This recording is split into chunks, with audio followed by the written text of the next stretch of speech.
सभी साथियों को नमस्कार। हिंदी से प्रगत चैनल में आप सभी का स्वागत है। साथियों, आज हम शिक्षा मनोविज्ञान के अंतर्गत यूनिट 2 के 30 महत्वपूर्ण प्रश्नों को पढ़ने वाले हैं, जो हमने मॉडल पेपर के रूप में आप सभी के सम्मुख रखने का प्रयास किया है। साथियों, प्रश्नों की जो श्रृंखला है, अति महत्वपूर्ण प्रश्नों को शामिल किया गया है, जो परीक्षा में निश्चित रूप से अपनी महती भूमिका निभाएंगे। तो आप सभी वीडियो को अंत तक देखिए, और चैनल में पहली बार हैं तो चैनल को सब्सक्राइब ज़रूर कीजिएगा, क्योंकि अगली जो वीडियो है आप सभी के पास नोटिफिकेशन के रूप में प्राप्त होगी, तो निश्चित रूप से आप सभी को देखने का मौका मिलेगा। तो चलते हैं बिना देरी किए हुए पहले प्रश्न की ओर। बालक के व्यक्तित्व के मापन की सर्वाधिक वस्तुनिष्ठ विधि है। देखिए, व्यक्तित्व मापन के बारे में हमने पहले भी पूर्व में भी चर्चा की है कि व्यक्तित्व मापन की कौन कौन सी विधियां सर्वश्रेष्ठ हैं या कौन कौन सी विधियां हैं, उनके बारे में चर्चा किया है। तो पूछा जा रहा है कि बालक के व्यक्तित्व के मापन की सर्वाधिक वस्तुनिष्ठ विधि कौन सी है? मनोविश्लेषण या साक्षात्कार, समाजमिति या प्रश्नावली? तो बताइए, इसका सही उत्तर क्या है? इसका सही उत्तर है समाजमिति। समाजमिति जो विधि है, बालक के व्यक्तित्व के मापन की सर्वाधिक वस्तुनिष्ठ विधि है, ये ध्यान रखिएगा। दूसरा प्रश्न है, एक प्रतिभाशाली बालक की आप सहायता कर सकते हैं। पूछा जा रहा है कि एक प्रतिभाशाली बालक की आप सहायता कर सकते हैं, जैसे कि मनोविज्ञान मानता है कि प्रत्येक कक्षा में 1% प्रतिभाशाली बालक होते हैं। तो पूछा जा रहा है कि बालक की आप सहायता कर सकते हैं किस प्रकार से? अधिक पुस्तकें देकर, अधिक समय देकर, परामर्श देकर या संवर्धित अधिगम अनुभव देकर। तो बताइए जल्दी, इसका सही उत्तर क्या होना चाहिए कि प्रतिभाशाली बालक की आप सहायता किस प्रकार से कर सकते हैं? इसका सही उत्तर है संवर्धित अधिगम अनुभव देकर। अधिक पुस्तकें देकर, प्रतिभाशाली बालक को ज़्यादा पुस्तक देंगे तो ये कोई इतना ज़्यादा प्रभावशाली नहीं बन पाएगा। और अधिक समय देकर, समय तो आप सबके समान भी देंगे तो प्रतिभाशाली जो बालक है वो अपना स्थान सर्वश्रेष्ठ ले ही आएगा, क्योंकि जो सफल व्यक्ति होता है उसका काम करने का तरीका अलग होता है। काम वो भी करता है, और जो पिछड़ा या सामान्य बालक है कार्य वो भी करता है। तो परामर्श देकर, प्रतिभाशाली बालक को ज़्यादा परामर्श देने की भी आवश्यकता नहीं है, क्योंकि वो स्वयं में इतना परिपक्व होता है। तो संवर्धित अधिगम अनुभव देकर, ये इसका सही उत्तर है साथियों। प्रतिभाशाली बालक की आप सहायता ये कह सकते हैं कि संवर्धित अधिगम अनुभव देकर उसको बताया जाए कि इस प्रकार से पढ़ा जाए या समझा जाए, है ना। चलते हैं आगे तीसरे प्रश्न की ओर। विकास के बारे में सही नहीं है। देखिए, विकास और वृद्धि आप सभी ने पढ़ी होगी। विकास, डेवलपमेंट, वृद्धि, ग्रोथ। देखिए, विकास के बारे में सही नहीं है। संचयी होता है, विकास जोखिम भरा होता है, या पूर्वानुमेय नहीं होता है, या एकीकृत होता है। तो बताइए साथियों, इसका सही उत्तर क्या है कि जो सही नहीं है विकास के बारे में, पूर्वानुमेय नहीं होता है, ये सही नहीं है। संचयी होता है विकास, विकास जोखिम भरा होता है और एकीकृत होता है। तो साथियों, इसका जो सही उत्तर है कि विकास के बारे में, ये तीसरा विकल्प सही नहीं है। ठीक है, आगे चल रहे हैं। चौथा प्रश्न है, 6 से 11 वर्ष की आयु के लिए अधिगम है। देखिए, 6 से 11 वर्ष के बालक के लिए जो अधिगम है वो क्या है? ज्ञान निर्माण की सक्रिय प्रक्रिया, ध्यानपूर्वक सुनने की प्रक्रिया, रटने की प्रक्रिया, या पाठ्य पुस्तक का अध्ययन करने की प्रक्रिया। तो 6 से 11 वर्ष की आयु के लिए अधिगम क्या होना चाहिए, किस प्रकार से होना चाहिए, पूछा जा रहा है। तो बताइए, इसका सही उत्तर क्या है? इसका सही उत्तर है ज्ञान निर्माण की सक्रिय प्रक्रिया। देखिए, ध्यानपूर्वक सुनने की प्रक्रिया तो है ही ना, लेकिन कहा जा रहा है कि 6 से 11 वर्ष की आयु के लिए अधिगम। रटने की प्रक्रिया तो हो नहीं सकता, और पाठ्य पुस्तक का अध्ययन करने की प्रक्रिया, केवल पाठ्य पुस्तक पढ़ने से ही सब कुछ नहीं। ज्ञान निर्माण की सक्रिय प्रक्रिया, जब ज्ञान का निर्माण किया जाएगा, उसमें बच्चा जब सक्रिय होगा तब वो प्रभावशाली बन पाएगा, है ना। ज्ञान निर्माण की सक्रिय प्रक्रिया, ये ध्यान रखिएगा। पांचवा है, बालक का सामाजिक विकास आरंभ होता है। अति महत्वपूर्ण प्रश्न है कि बालक का सामाजिक विकास जो है कब आरंभ होता है? पूर्व शैशवावस्था, विद्यालय पूर्वावस्था, या पूर्व बाल्यावस्था, या उत्तर बाल्यावस्था? बताइए इसका सही उत्तर। इसका सही उत्तर है पूर्व बाल्यावस्था। बालक का जो सामाजिक विकास है पूर्व बाल्यावस्था में ही प्रारंभ हो जाता है। ठीक है। उसके बाद छठा है, जब एक अध्यापक छात्र को सफलता का एहसास कराता है तो वह उपयोग कर रहा है। देखिए, जब एक अध्यापक छात्र को सफलता का एहसास करा रहा है, ठीक है, तो वह उपयोग कर रहा है तत्परता के नियम का, अभ्यास के नियम का, प्रभाव के नियम का, अभिवृत्ति के नियम का। तो बताइए इसका सही उत्तर क्या है साथियों? इसका सही उत्तर बताना है आप सभी ने। जब एक अध्यापक छात्र को सफलता का एहसास कराता है तो वह उपयोग कर रहा है। किसका उपयोग कर रहा है? प्रभाव के नियम का। क्यों? क्योंकि वो सफलता का एहसास करा रहा है। किसको? छात्र को। तो ये होगा प्रभाव के नियम का उपयोग कर रहा है। महत्वपूर्ण है, इसको भी ध्यान रखेंगे। देखिए, जो हमने प्रश्नों को शामिल किया है वो परीक्षा की दृष्टि से अति महत्वपूर्ण है। कई प्रतियोगी परीक्षाओं में पूछे गए हैं, अतः आप ध्यान से देखेंगे प्रश्नों को और उत्तर की ओर चलेंगे। सातवां है, कक्षा कक्षी शिक्षण होना चाहिए। देखिए, कक्षा कक्षी में जो शिक्षण है वो कैसा होना चाहिए? सरल होना चाहिए, या एक तरफा होना चाहिए, या संवाद मूलक होना चाहिए, या तीव्र होना चाहिए? बताइए, जो कक्षा कक्षी है उसमें शिक्षण कैसा होना चाहिए? तो साथियों, इसमें शिक्षण होना चाहिए संवाद मूलक। यदि कक्षा कक्षी में संवाद होगा छात्र और शिक्षक का तो शिक्षण बहुत ही अच्छा प्रभावशाली शिक्षण माना जाएगा। तो संवाद मूलक अति आवश्यक है कक्षा कक्षी में शिक्षण होने के लिए। उसके बाद आठवां प्रश्न है, किसकी पुस्तक में किशोरावस्था का एक नया जन्म है छपा था? तो आपको बताना है किसकी पुस्तक है जिसमें किशोरावस्था एक नया जन्म है ऐसा छपा था। शिपमैन, स्मिथ, इरिक्सन, या स्टेनले हॉल? तो ये पुस्तक थी स्टेनले हॉल की, जिन्होंने किशोरावस्था को तनाव, तूफान और संघर्ष की अवस्था कहा था। स्टेनले हॉल का किशोरावस्था के ऊपर एक महत्वपूर्ण कथन है, इसको भी आप ध्यान रखेंगे। तो किशोरावस्था की एक नया जन्म है, स्टेनले हॉल की जो पुस्तक थी उसमें ये छपा था। ठीक है। नवा है, दो बालकों में समान मानसिक योग्यता नहीं होती है, कथन है।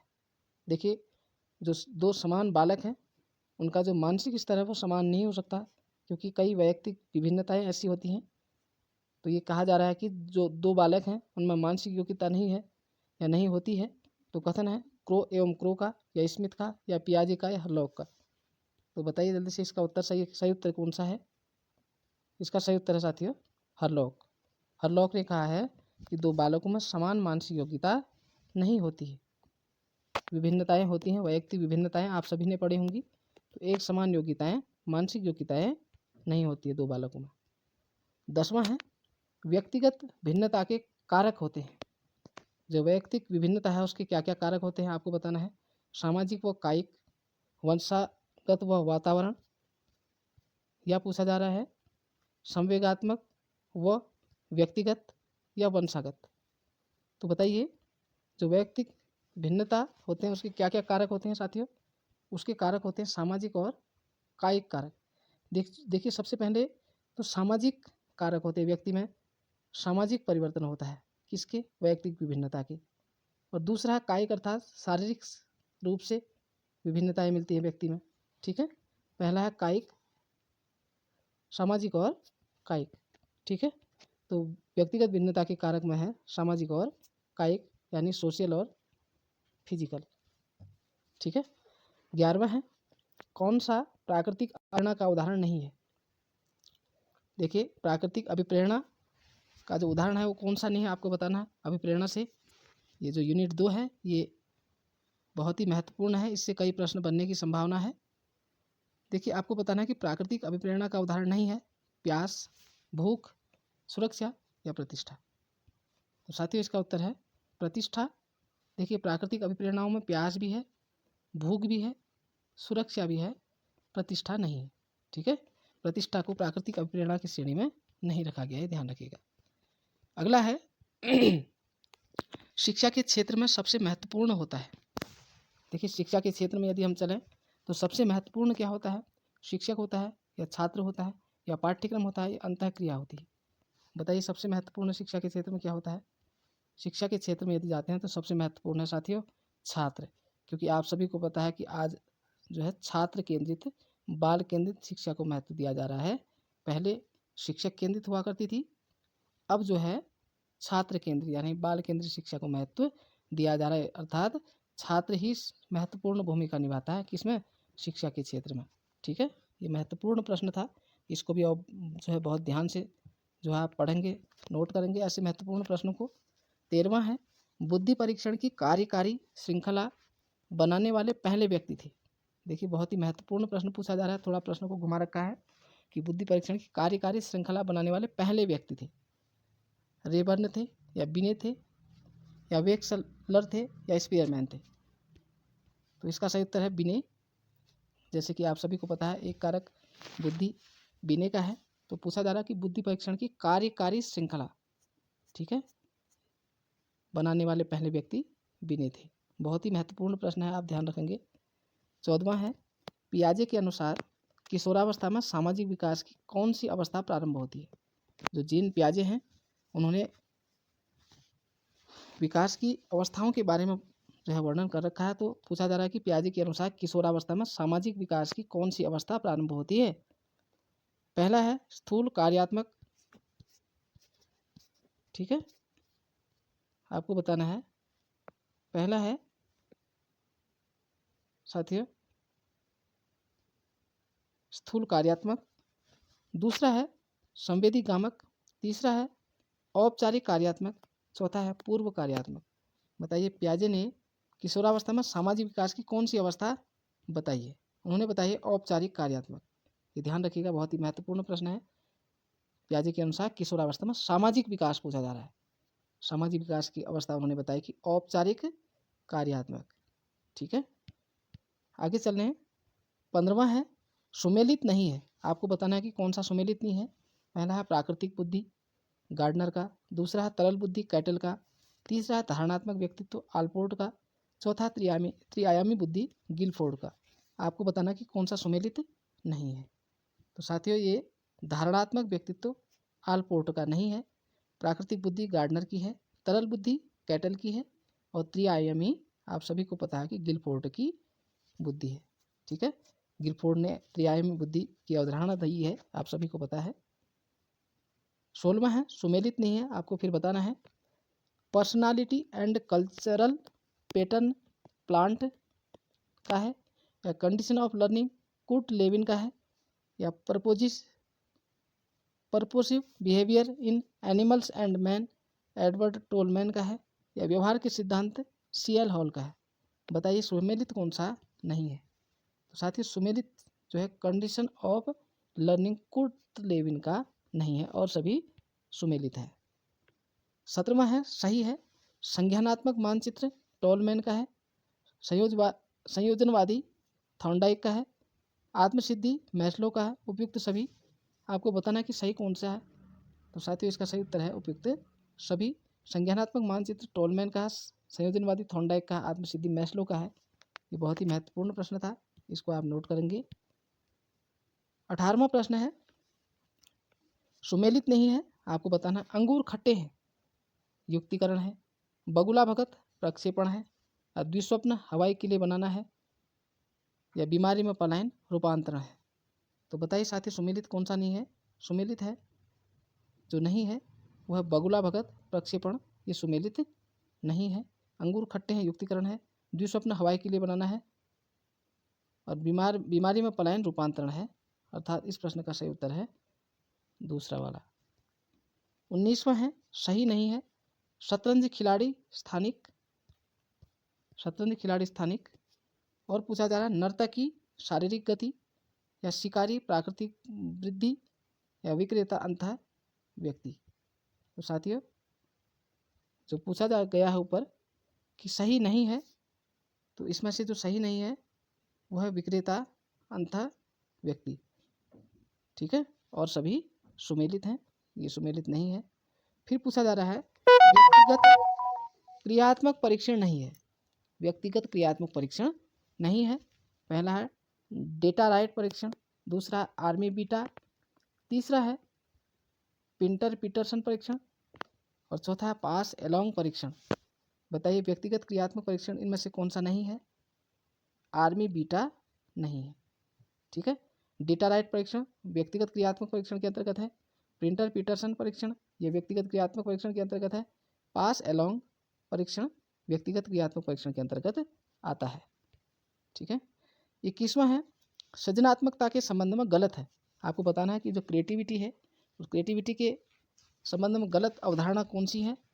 पहला है जन्मजात व अर्जित दोनों, दूसरा है अपसारी चिंतन की प्रक्रिया, तीसरा है प्रक्रिया व परिणाम दोनों, चौथा है अभिसारी चिंतन की प्रक्रिया। बताइए सृजनात्मकता के संबंध में गलत क्या है? देखिए इसके संबंध में गलत है कि अभिसारी चिंतन की प्रक्रिया ये नहीं होती है, जबकि अपसारी चिंतन की प्रक्रिया तो होती है और जन्मजात व अर्जित भी होती है।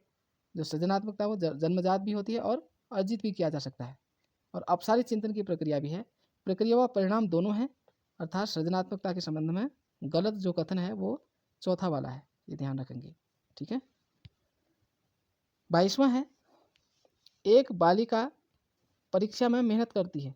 यह है, देखिए क्या है फिर ये संज्ञानात्मक योग्यता या माता पिता से प्रभावित या उच्च उपलब्धि अभिप्रेरणा या उपरोक्त सभी। बताइए एक बालिका परीक्षा में मेहनत करती है तो यह क्या है? यह साथियों उच्च उपलब्धि अभिप्रेरणा। ठीक है, उसका जो उपलब्धि स्तर है वो उच्च स्तरीय है क्योंकि वो बालिका स्वयं परीक्षा में मेहनत कर रही है। ठीक है, इसे कहेंगे उच्च उपलब्धि अभिप्रेरणा। 23वां है शिक्षा बिना बोझ के रिपोर्ट का संबंध है। बहुत ही महत्वपूर्ण प्रश्न है, कई परीक्षाओं में पूछा गया है कि शिक्षा बिना बोझ के रिपोर्ट का संबंध है आरटी 2009, एनसीएफ 2005, कोठारी आयोग या मुदालिर आयोग। तो साथियों इसको कहा है एनसीएफ ने कहा है कि शिक्षा बिना बोझ के अर्थात भार मुक्त शिक्षा। ठीक है, बिना बोझ की शिक्षा की बात की गई है।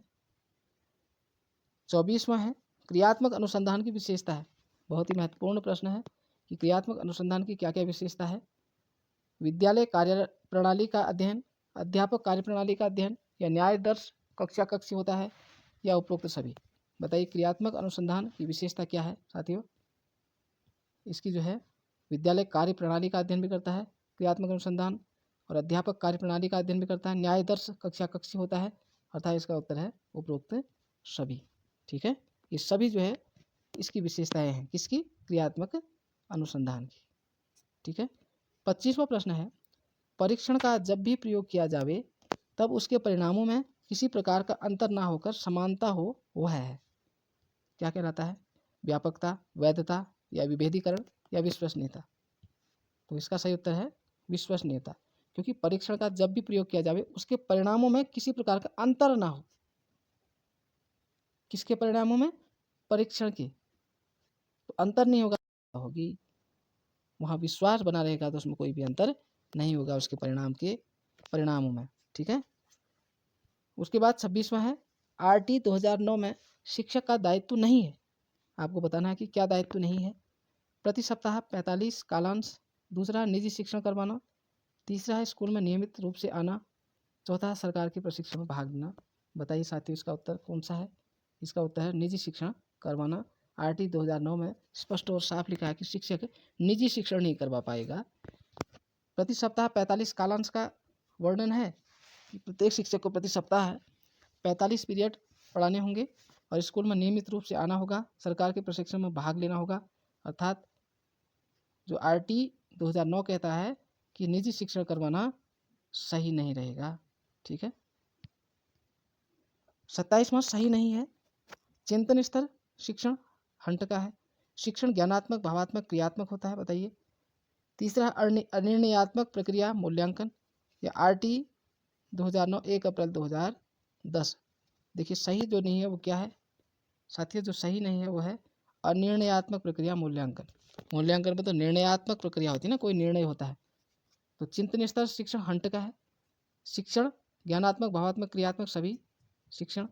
ठीक है, और आरटी 2009 1 अप्रैल 2010 से लागू हुआ था, ये सभी को पता है। तो इसका जो उत्तर है वो सी है कि ये सही नहीं है।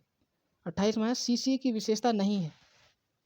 ठीक है, सीसीई की विशेषता नहीं है, सतत एवं व्यापक मूल्यांकन की विशेषता नहीं है, योगात्मक मूल्यांकन, रचनात्मक आकलन, पोर्टफोलियो फाइल या पाठ्य पुस्तक विधि। देखिए सीसीए की विशेषताओं में पाठ्य पुस्तक विधि नहीं आती है, योगात्मक मूल्यांकन आता है, मूल्यांकन की बात करेगा सीसीए सतत एवं व्यापक मूल्यांकन, और रचनात्मक आकलन करेगा, वो आकलन भी करेगा, और पोर्टफोलियो फाइल ये भी इसमें आएगा, पाठ्य पुस्तक विधि इसमें नहीं आएगी। 29वां है साथियों, सुमेलित नहीं है। अब आपको बताना है कि कौन सा जो है कथन सुमेलित नहीं है इसमें।